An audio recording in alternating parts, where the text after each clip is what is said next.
National Peasant News, here on BBC Peasant. I'm your host, Eleanor Newscasters. Extraordinary events today as crises, pull the world down on one family. The life of the peasant has never been harder than the past few days for one local farmer and his family. We'll get to the stories themselves, but first, the headlines. Tragedy at the fairgrounds as a joust goes horribly wrong, leaving one dead and many traumatized. God continues to punish us for our lack of piety as disease ravages the country.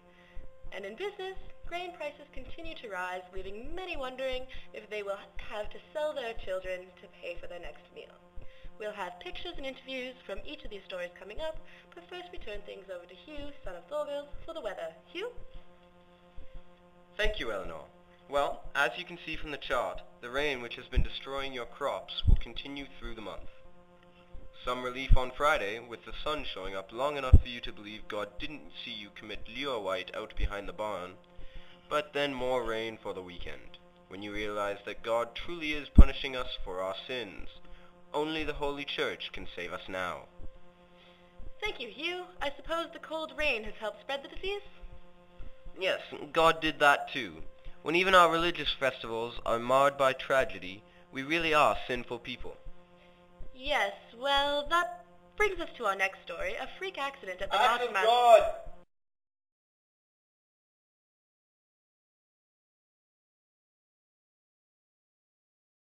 Right.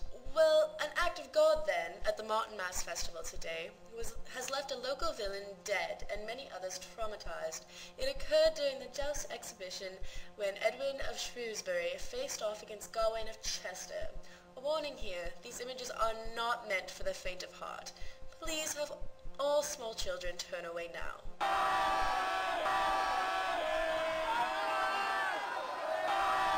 We can see from the video here that Edwin strikes Gawain, forcing Gawain's mount off course. Gawain is unable to bring his steed to a halt, and both rider and horse crash into the peasant section of the crowd, where Thomas Onestone had been seated.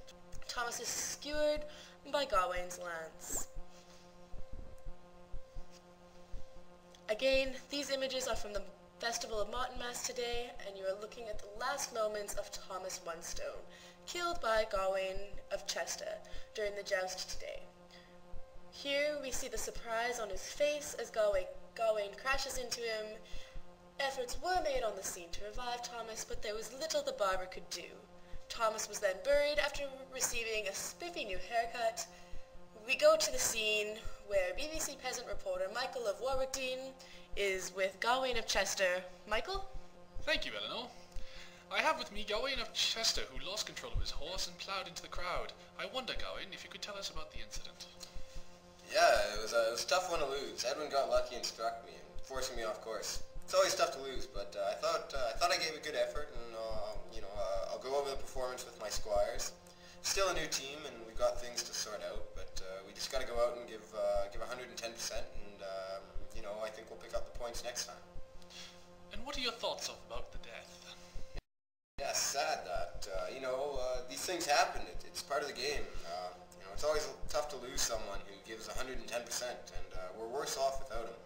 I think we can rebound though, and we'll just give a better team effort next time, tighten a few bolts, and it won't happen again, God willing. Have you spoken with the family at all? Well, it's a team effort, but wait, I'm sorry, what? The family of the Thomas Onestone. Have you expressed your condolences? Who by God is Thomas Onestone? The fan who was killed? Who did you think we were talking about? My horse. He broke his leg, and we had to put him down. What do I care about some peasant? I'm a knight, Sir Gawain. Peasants are filthy. I see. Is there anything else you might like to say? I think with a better team effort, if we all give 110% and keep focused, I think we'll bounce back from this. Wonderful. Thank you, Sir Gawain. Thanks, Michael. All right, and now we're heading off to the barber's area to see what he could have done to help our poor Thomas Onestone.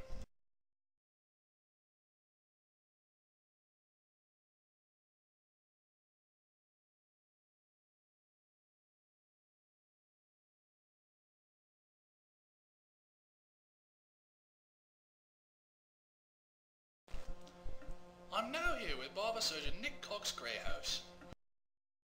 Hi, everybody. Hi, Barber Surgeon Nick. What did you do to try and revive Mr. Onestone?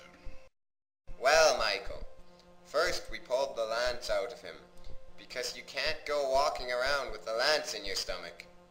But once we took the lance out of him, blood went everywhere, which at first was a good thing, because you could tell the lance had put his humors out of order.